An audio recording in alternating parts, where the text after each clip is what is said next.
fait déjà plus de 8 semaines que je fais des vidéos et j'oublie encore qu'il faut allumer le micro.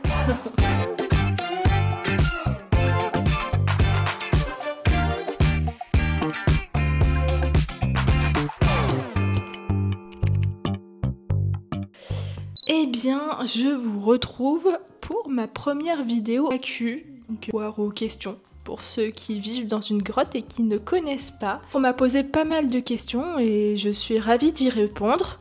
Alors je vais commencer par un petit disclaimer. Ces réponses sont liées à mon expérience personnelle.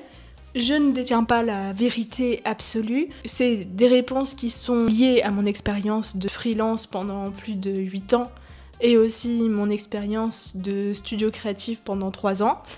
Et voilà, je vais essayer de vous donner un maximum de réponses, mais encore une fois, si vous avez des réponses différentes, c'est fort possible et je serai ravie de les lire.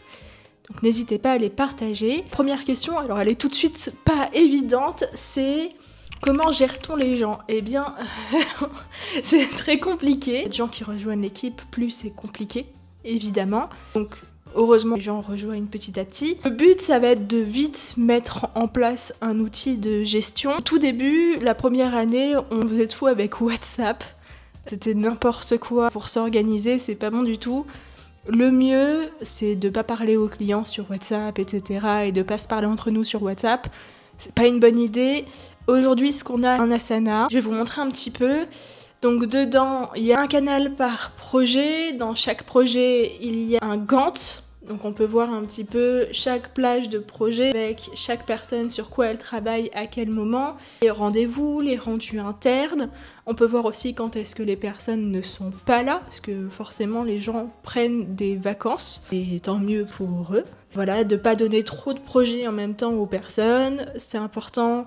Parce que très vite, on vient surcharger, surbooker l'équipe, coupler ça avec un Slack pour pouvoir parler de chacun des projets, de pouvoir parler aussi de veille, de plein d'autres sujets aussi en général. On fait un rendez-vous tous les lundis matins à 10h pour faire un point sur les sujets du moment, où est-ce qu'on en est, etc. s'il y a des questions en suspens.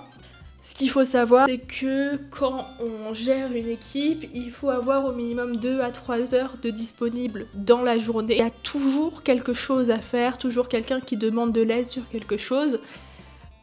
Donc on peut pas se remplir une journée entière parce que forcément à un moment on va nous demander de l'aide pour quelque chose. Même si les personnes sont extrêmement talentueuses et très autonomes, à un moment, il va falloir aider sur Figma, donner un avis sur quelque chose, intervenir quelque part.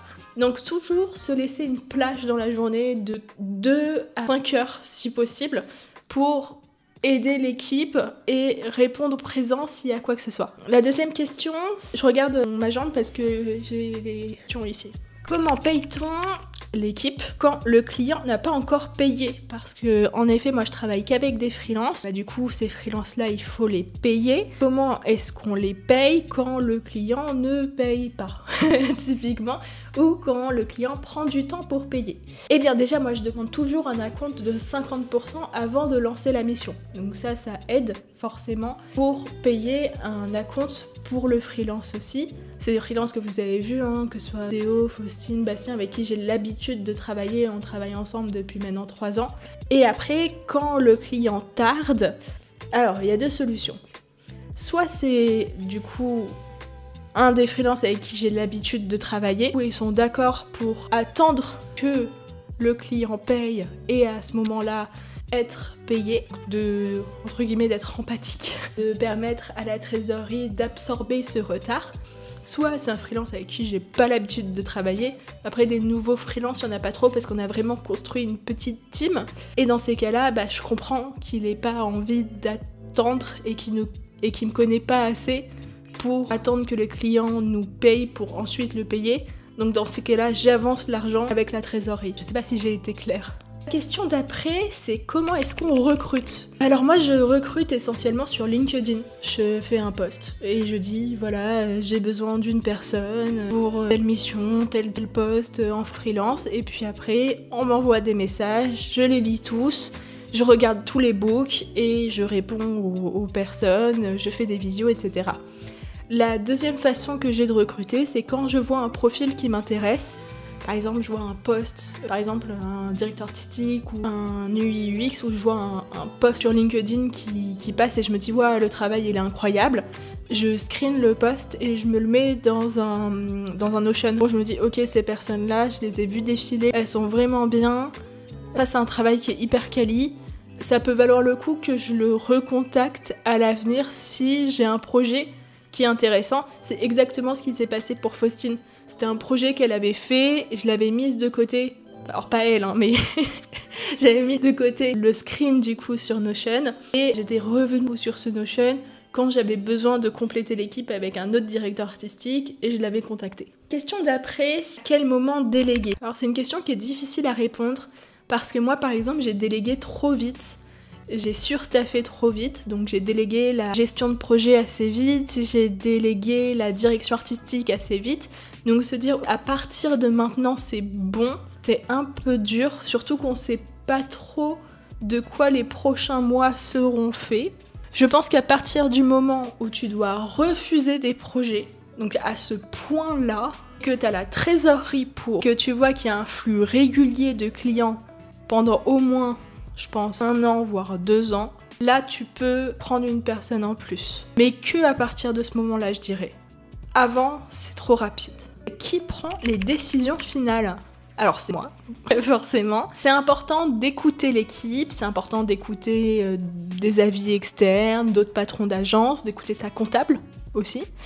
Mais c'est aussi important d'écouter son propre instinct. C'est moi qui ai monté ma boîte, c'est moi qui ai eu l'instinct de la monter, c'est moi qui ai réussi dans ce domaine depuis 2018. Donc si j'en suis arrivée là, c'est grâce à moi et de la chance aussi. C'est important aussi de s'écouter et de prendre des décisions et de pas laisser d'autres personnes prendre des décisions à sa place, c'est pas leur rôle. Comment gère-t-on l'aspect émotionnel? Alors moi je l'ai très mal géré. Je suis quelqu'un de très empathique et de très sensible, donc forcément ça joue pas en ma faveur. Pour être patronne d'un studio créatif, faut être quelqu'un de plus dur. C'est un business, c'est pas une colonie de vacances. Il faut mettre l'émotionnel un peu de côté. Je pense qu'il faut prendre beaucoup de recul en fait. Dire c'est un business, les personnes avec qui je travaille ce sont des collègues, ce ne sont pas des amis. On n'est pas là pour créer une famille, on est là pour créer quelque chose qui marche. Une équipe, oui, mais une équipe professionnelle. Comment trouver ses premiers clients? Alors, je comprends que pour ceux qui se lancent aujourd'hui, c'est très dur parce que le marché est assez saturé. Après, je dirais que le marché n'est pas saturé de designers talentueux, je dirais très talentueux. Le marché est saturé de plein de petits designers, mais qui n'ont pas forcément un niveau incroyable. Donc, je pense qu'il reste de la place pour des personnes qui sont très très talentueuses. Moi personnellement, à l'époque c'était sur Facebook, donc aujourd'hui Facebook est mort. Donc que j'aurais fait si je me lançais aujourd'hui? J'aurais fait plein de faux projets. Par exemple, si on prend des briefs créatifs, il me semble que c'est ça. C'est Mimi Plus Graphique qui a créé ça, où en gros tous les mois elle sort un nouveau brief créatif. Je vous invite à remplir votre portfolio avec plein de faux projets mais qui ont beaucoup de gueule. Ça sert à rien de mettre dessus faux projet, je sais pas quoi, juste remplissez un truc avec beaucoup de gueule. Vous le postez sur LinkedIn, vous le postez sur Instagram, vous le postez sur Behance. Au fur et à mesure que vous continuez à poster comme ça, à un moment on va vous contacter. Vous pouvez aussi vous créer une page Malte que vous continuez aussi de remplir. Regardez, il y a ChatGPT qui explique bien comment optimiser sa page Malte pour apparaître plus souvent. Vous pouvez aussi contacter des agences, par exemple, je sais pas, l'agence K, il y a plein d'autres agences comme ça, qui cherchent en fait tout le temps des freelances. Et quand elles sont surbookées, en fait elles délèguent à des freelances. Il y a plein d'autres agences, je pense par exemple à Social Club, qui ont que des chefs de projet en interne et qui n'ont pas du tout de freelance et qui viennent sourcer bons freelance à chaque fois qu'ils ont un nouveau projet. Donc en fait ce sont plein d'agences qui ont un vivier de freelance. Et je vous invite du coup à les contacter pour faire partie de ce vivier. Il y a encore de la place pour pas mal de gens, surtout, je dirais, en UI UX. La question d'après, c'est comment fidéliser. Alors c'est vrai qu'aujourd'hui, quand on vend un guideline, finalement c'est comme si on vendait, c'est pas même comme si, c'est en fait on vend notice d'utilisation à un client ou même un UI kit pour pouvoir être autonome derrière, c'est-à-dire pour pouvoir se passer de nous. Et nous, on n'a pas très envie qu'il se passe de nous. On a envie qu'ils nous recontactent assez vite pour pouvoir continuer à travailler ensemble. Et c'est ça qui est difficile parce que pour fidéliser, même si ça s'est hyper bien passé la mission, le but du client, c'est justement d'être autonome derrière. Donc j'ai pensé à pas mal de choses pour fidéliser un client. La première, donc, c'est de pouvoir gérer ses réseaux sociaux, forcément c'est la plus évidente. Il y a aussi toutes les boîtes qui font de la maintenance du site internet. Nous on n'est pas développeurs donc on peut pas le faire, mais toute la partie développement, faire la maintenance, ça permet de garder un lien avec le client. Et j'ai réfléchi à autre chose qui serait un système d'abonnement, parce qu'aujourd'hui, même si on rend une identité visuelle avec tous les do's, les don'ts, etc., malgré tout, quand en interne ce ne sont pas des graphistes qui reprennent notre guideline et que c'est eux-mêmes qui bidouillent quelque chose, leurs posts après ils sont pas dingos. Et ce qui serait bien, c'est que je le montre à des futurs clients en disant regardez le travail qu'on a effectué, regardez l'application du client, vous pouvez le voir. Aujourd'hui, les clients qui n'ont pas de graphiste en interne, ils ont du mal à l'appliquer. Comment est-ce qu'on peut faire ?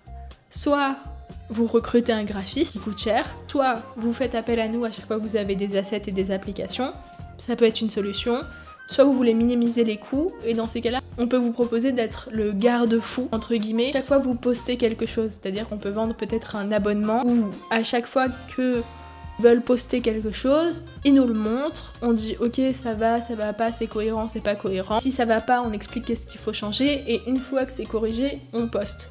Et ça permettrait de garder un lien. La dernière question, quelle place prend la communication dans le planning du studio ? Alors forcément, quand il n'y a pas énormément de travail, elle prend une place hyper importante. On poste tous les jours, on crée les vidéos YouTube, on retravaille le book. On essaye de faire un maximum de choses pour gagner en présence, mais le piège là-dedans, c'est que quand il y a à nouveau du travail, pouf, on redisparaît. Et en fait, le but, c'est que il faut garder une constance dans la communication en fait de la boîte. Donc après, à vous de voir comment est-ce que vous gérez ça. Mais je pense que c'est important sur LinkedIn d'avoir une présence sur Instagram. Je pense que c'est hyper important aussi sur Behance, si possible. Que ce soit dans les moments où il n'y a pas de travail, mais aussi dans les moments où il y a du travail. Voilà, j'ai fait le tour de toutes les questions. Si à l'avenir vous avez d'autres questions, n'hésitez pas à me les poser par mail ou par message ou quoi. Je les noterai un petit peu sur le côté et je les garderai précieusement pour une prochaine FAQ. J'espère que j'ai pu en aider certains qui avaient des interrogations. J'espère que vous avez passé un bon week-end et je vous retrouve la semaine prochaine.